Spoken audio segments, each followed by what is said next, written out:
Thank you.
रामाय रामचन्द्राय रामचन्द्राय वेधसे रघुनाथाय नाथाय सीताया पतये नमः। माता रामो मतिप्ता रामचन्द्र स्वामी रामो मत्सखा रामचन्द्रः। श्रीराम रामेति रामेति रमे राम मनोरमे सहस्रनाम तत्तुल्यं राम नाम वरानने।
So, good evening and welcome to all the brothers and sisters, wherever you are.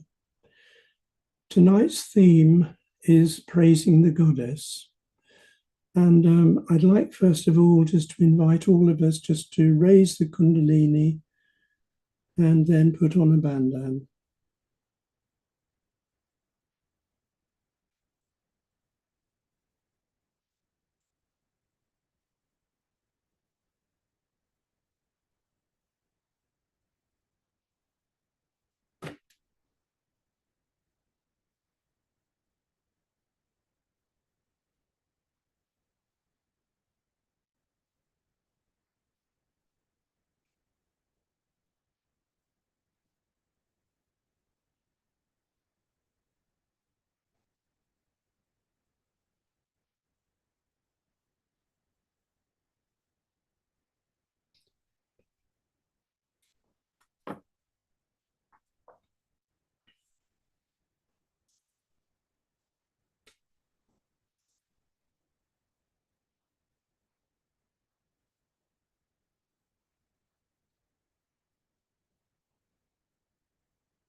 So we can begin this meditation tonight with some invocations to Sri Ganesha,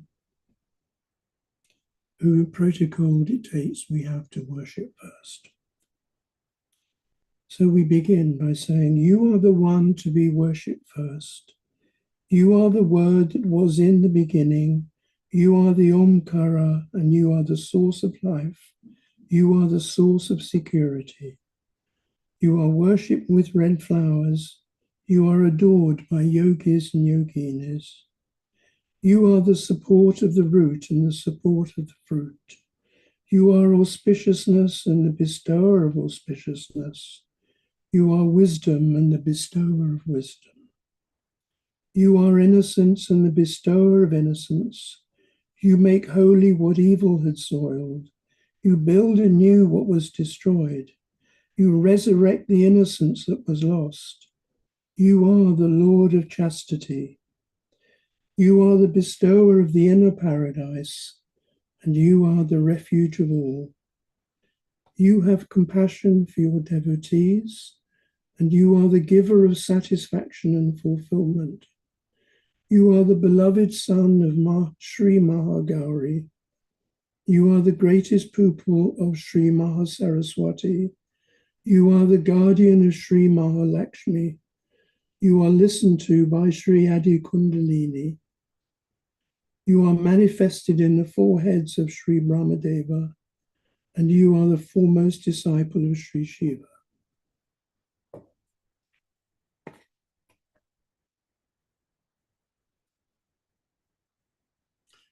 So now let us meditate on Sri Mataji within our hearts.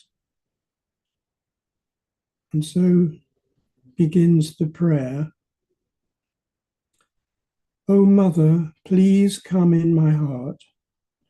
Let me clean my heart so that you are there. Put your feet into my heart. Let your feet be worshipped in my heart. Let me not be in delusion.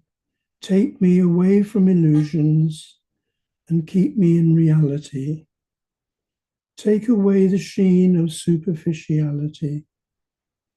Let me enjoy your feet in my heart. Let me see your feet in my heart.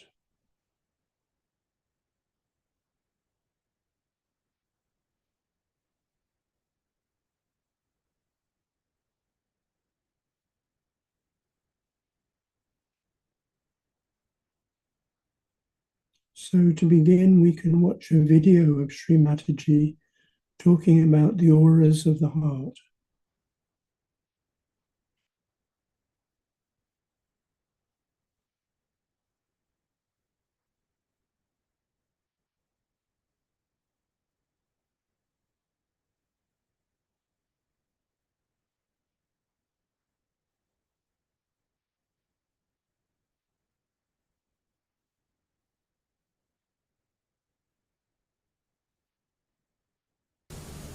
So the brain is controlled through the spirit. how that around the heart there are 7 auras.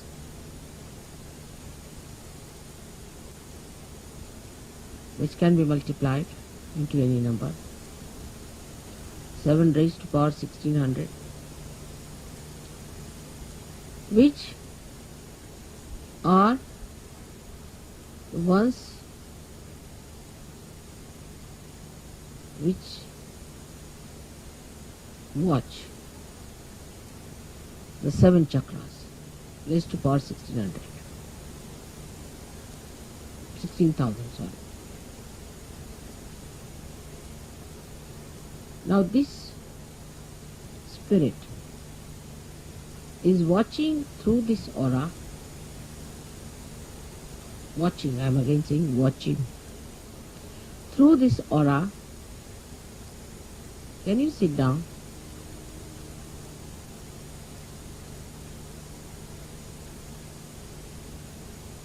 Can you sit down? I think it will be better. There's no need to bother once you have put it in.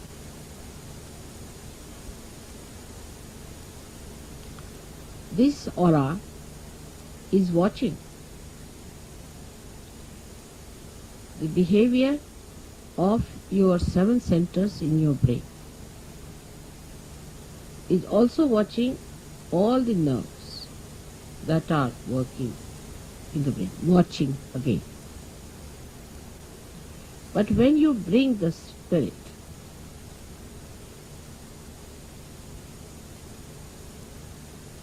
into your brain, then you go 2 steps ahead. Because when your Kundalini rises, she touches the Sadashiva, and Sadashiva informs the spirit. Informs in the sense reflects in the spirit. So that's the first state where the watching auras start communicating to your different chakras in the brain and integrating it. But when you bring your spirit to your brain, this is the second state. Then you really become self-realized in the full way. In the full way. Because then yourself, that is the spirit, becomes your brain. Action is very dynamic. It opens then the 5th dimension in the human being. First, when you become realized, collectively conscious, and start raising the Kundalini, you cross the 4th dimension. When your spirit comes into your brain, then you become the 5th dimension, means you become the doer.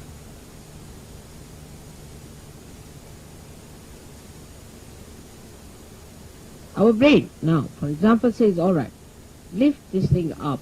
So you touch it with your hand, you lift it up. You are the doer. But when the brain becomes the spirit is the doer.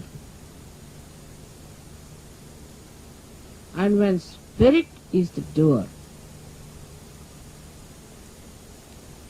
then you become a complete Shiva, self-realized. In that state, if you get angry, you are not attached. You are not an attached person to anything whatsoever. If you possess anything, you are not attached. You cannot attach because spirit is detachment. Complete detachment. You don't bother about any attachments whatsoever. Even for a second you are not attached.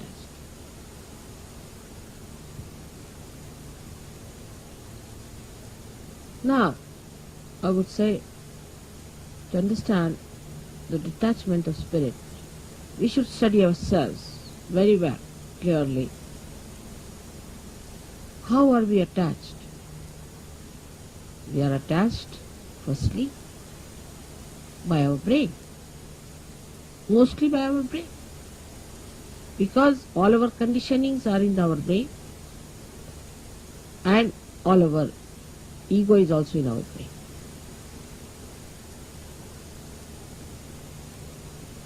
So all emotional attachments are through our brain, and all our egoistical attachments also are through our brain. That's why it is said that after realization one must try to practice the Shiva Tattva by practicing detachment. जरा मला शाल दे.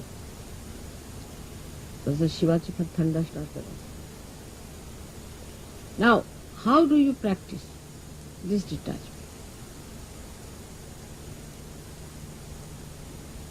सगळ्यांना English समजता आहे ना थोडं थोडं?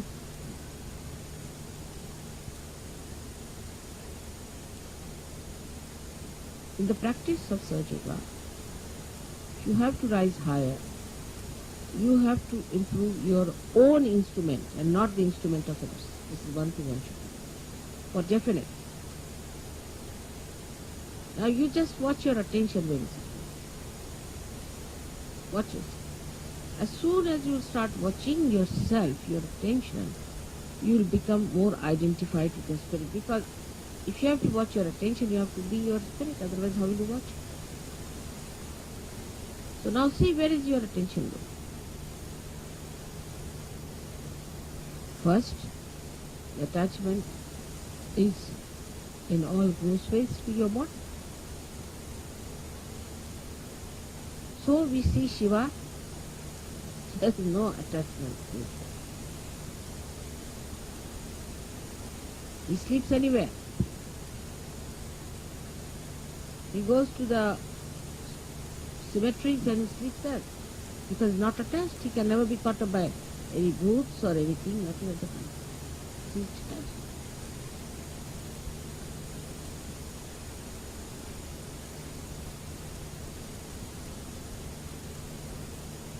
The detachment is to be watched and seen through your own attachments.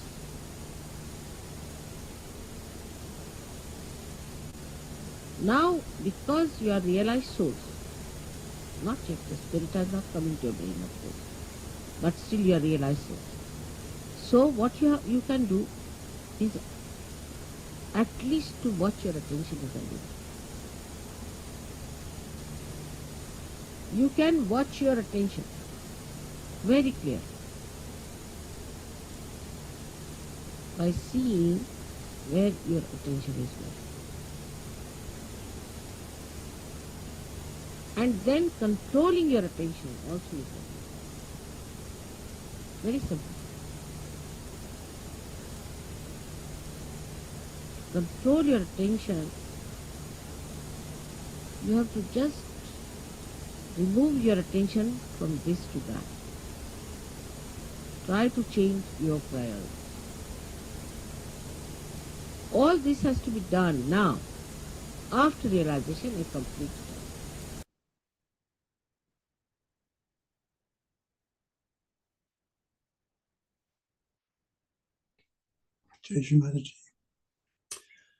And so we're coming now to another aspect of the theme of this evening, which is praising the goddess. And I was lucky quite recently to listen to our brothers and sisters in Rome who were giving a recital of the Sri Lalita Sahasranama, the 1,000 Names of Mother. And I noticed while I was listening to that over several nights that it certainly seemed to have a cumulative effect just by actually listening to the names. I felt the spirit was lifted and we got more vibrations. We got into thoughtless awareness very, very quickly. And so it seemed to be that why was this? I was meditating, and it seems that to actually record the qualities of the Devi is actually pleasing to the deities, and it's actually pleasing to the goddess. And so that's why we get more vibrations. When we put our attention, importantly, our attention on her and on the qualities, the descriptions of her, it seems that our attention gets enlightened. And so I had another idea that recently I had to go to A&E just for a small thing, nothing serious. But as anyone knows who's been there, you are there for a long time. And as it happened, I actually had a copy of the Sri Lalita Sahasranama with me. And I began reading this. And after a little while, all the sort of boredom and all the nonsense that was going on around me seemed to sort of disappear. And I was in this lovely golden bubble where all I had was my attention on Mother and all these different wonderful descriptions of her qualities just seemed to actually just keep me very much elevated and sort of detached from the scene that was going on around me all the time. People getting up, sitting down, moving around, all of that just seemed to be a sort of distant movie that was going on. And so I realized that, again, by actually putting our attention on these names, somehow this is actually raising our attention and giving us this privileged position of detachment. And so I found that, in this theme of praising the goddess, we, of course, have various means whereby we do this. So, for example, when we go to puja, we have invocations where we actually enumerate various exploits, perhaps, of the gods or the goddesses, and that really helps us to lift the spirit and focus on this higher being. And so with that in mind, I thought, okay, what else do we do? Well, we certainly, obviously, we say the 1,000 names or the 108 names or however many names it is. And we actually use this as a mechanism to actually raise our spirit and raise our attention. But then I found that there must be maybe another way that we could do this. And to my great delight, I discovered that there was a book called the Sri Sundarya Lahari, which was written by Adi Shankaracharya in about the 8th century AD. And it means the ocean of beauty. And it consists of some 103 stanzas dealing with the worship of the Devi as the consort of Shiva, which in turn are viewed as a collection of mantras of considerable sanctity and merit. And so I thought I'd like to just invite you maybe to listen to some of these and see if the ideas that come across in these stanzas actually do help to elevate the spirit. And I think there's an extra dimension here that in a way we don't necessarily encounter when we are saying the names. This is a poetic dimension that Adi Shankaracharya seemed to bring to his worship of the goddess. And so let's begin with stanza 15. And it says, as a translation of the Sanskrit, "How will words which are of the sweetness of honey, milk, and grape juice not be in the command of such as have bowed even once to thee, who art bright as the autumnal moonbeams, who hast as thy crown the coiled, plaited hair with the crescent moon on, and who holdest in thy hands the boon bestowing and security affording postures, a rosary of crystal beads and a book. And in a way, that is such a full description on many, many levels that it really begins to take the seeker, the yogi, down or up various stages towards a realization. So let me give you another one here, which is stanza 21. Yes, here, sorry, 20.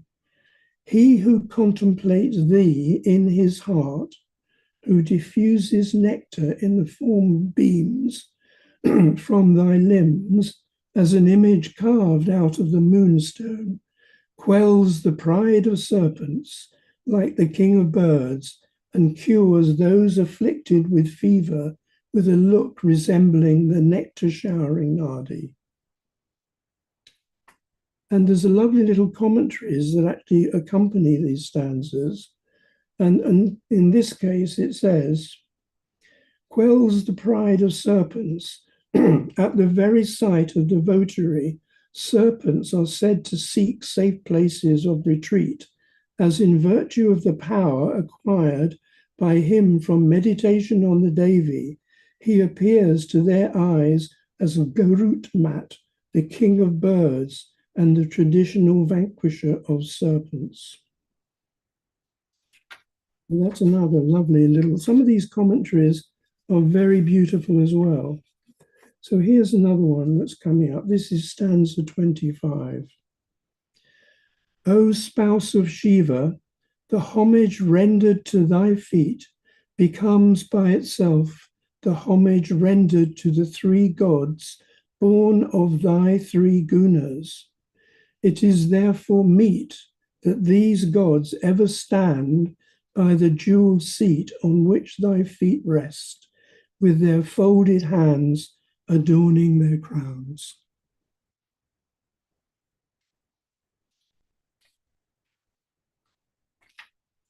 And as you go through this book, as you come across these stanzas and you read some of the commentaries, you begin to see that we are beginning to sort of plumb here the mysteries of the Kundalini and of the goddess as we go deeper and deeper into our meditation.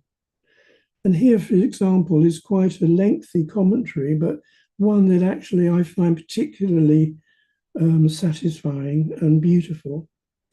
And it goes as such as this. The influence of the sun and the moon over the human body and the part taken by them in helping the yogin in the successful accomplishment of yoga may be summarized thus. The sun and the moon incessantly influence the Ida and Pingala nadis day and night. The moon, through the Ida, infills all the 72,000 nadis with his nectar. The sun, in his turn, gathers up the same nectar.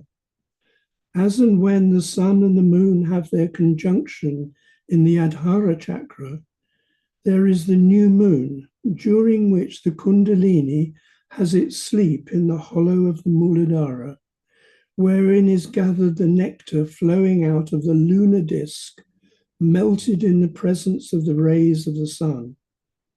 Hence, its sleeping state is represented to be during the dark fortnight. When the yogin controls the passage of the sun and the moon, along with the vital air through the nadis, by performing kumbhaka, the sun and the moon being deprived of their functions of infilling and gathering the nectar, the Amrita Kunda in the Muladhara gets dried up by the fire induced by the vital air. The Kundalini becomes famished and is roused from sleep, as it were, with the futkara of the snake, bursts through the three grunties and bites the disk of the moon in the middle of the 1,000-petal lotus. The shower of nectar flowing from the moon drenches the lunar regions of the Agya chakra, and the whole body gets filled with nectar from the shower. Hence, the 15 kalas, which are the phases of the moon in the Agya chakra, then become nitya, perpetually shining. So, again, tremendously poetic. And it's clear that the person who writes these commentaries is obviously a devotee, I think, of the goddess. So let us move on and try another one, find another one. And this is stanza 52. And it begins, O crest bud of the dynasty of the king of the mountains, these two eyes of thine, fringed with feather-like eyelashes, reaching thine ears and causing disturbance in the profound mental placidity of the destroyer of cities, that is Lord Shiva, play the part of Smara's arrows drawn up to the ear. And Smara is the god of love. To him is ascribed the power of agitating the minds of his victims with his flower arrows. The eyes of the Devi are here compared to Manmata's arrows, her quarry being her Lord Shiva. The poet significantly uses the word phala with a pun on the word, as it means fruit as well as an arrowhead.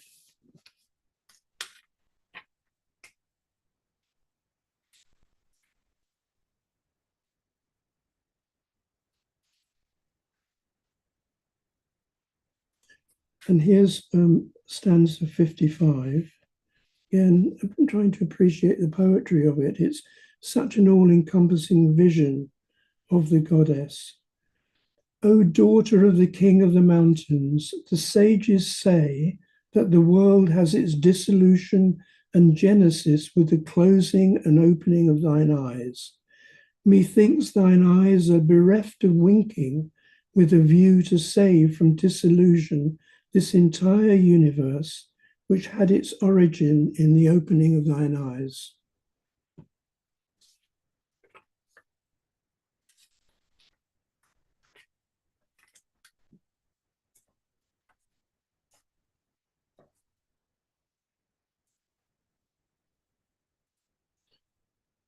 And here is stanza 84. O Mother, pray place those feet of thine in the plenitude of thy mercy on my head. Feet which the foremost parts of the Vedas wear as a crest bud, the water washing which feet forms the river Ganga flowing over the matted hair of Pashupati, and the beautiful lac dye over which feet is the luster of the red crest jewel of Hari. So yes, all of these images are so full and so rich that by meditating upon them, it seems to take us into a richer and a higher state.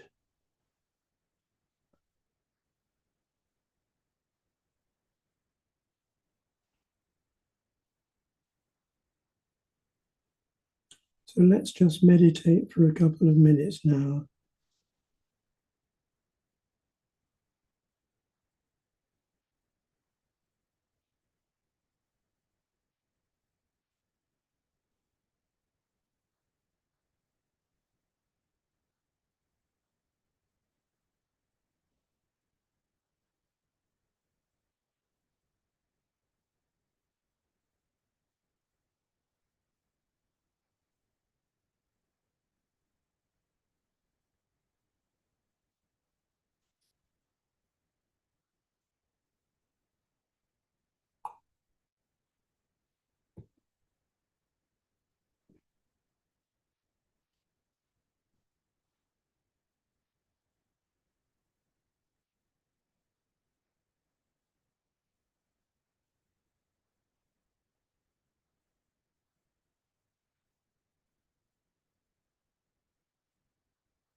And I have one more stanza to share with you.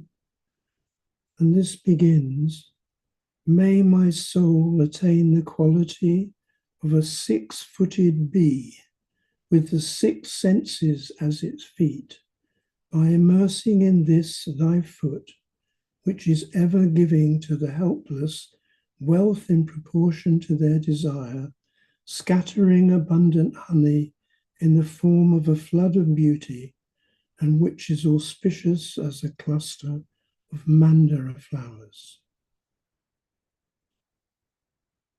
In this stanza, the poet compares a Devi's feet to a cluster of mandara flowers in point of auspiciousness, scattering of honey and beauty, and the bestowing of wealth on the needy, and the soul of the votary possessed of the 6 senses to a 6-footed bee. The underlying idea is the votary prays that his mind be ever absorbed in meditating on the Devi's feet.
O Mother of Diction, composing this hymn in praise of thee, in words originating from thee, is very much like adoring the sun by offering a light before him, offering the moon drops of water flowing out of a moonstone and pleasing the ocean by pouring water into it.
So we can now just collectively raise the Kundalini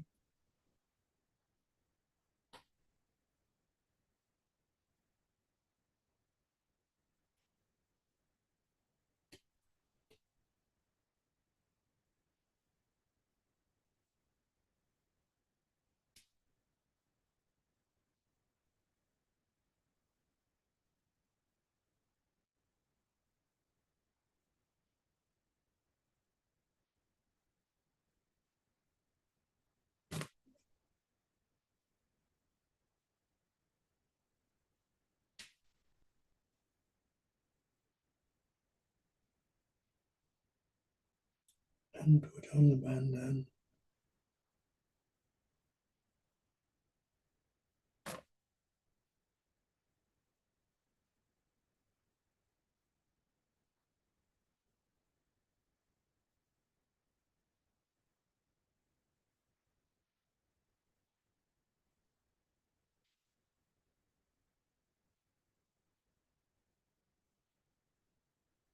And could we finish with the flute recital music?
Thank you very much. Good night to you all. Thank you very much, and good night.